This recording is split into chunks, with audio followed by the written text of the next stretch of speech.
terminer notre thématique sur les différents modes de saisie, nous allons voir un dernier mode de saisie destiné effectivement aux utilisateurs qui n'ont pas de profil comptable, qui s'intitule l'assistant Top Saisie. Alors, il faut vraiment l'utiliser avec parcimonie, hein, puisque c'est vraiment dans l'objectif d'une entreprise où vous n'avez pas beaucoup de facturation, parce qu'effectivement on passe quand même beaucoup de temps avec l'assistant pour saisir une facture, donc c'est vrai que c'est pour vraiment une petite dizaine de factures, où par contre c'est vraiment très intéressant effectivement, et bien lorsqu'on n'est pas familiarisé avec la compta, pourquoi pas d'utiliser ce module.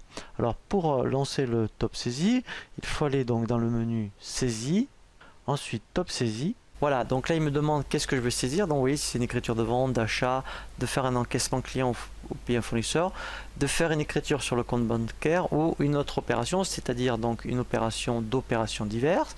Donc là je vais garder la première option, je fais suivant.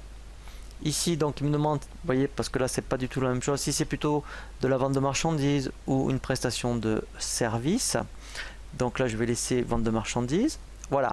Donc là, il me demande à quel taux. Donc là, je vais dire que c'est un taux à 20%. Je fais OK. Voilà. Et en fait, on revient un petit peu. Vous voyez, donc, il a tout mis. Vous voyez, donc, au niveau des comptes, j'ai plus qu'à mettre ici le numéro de facture. Donc là, par exemple, je vais dire que c'est la facture 700.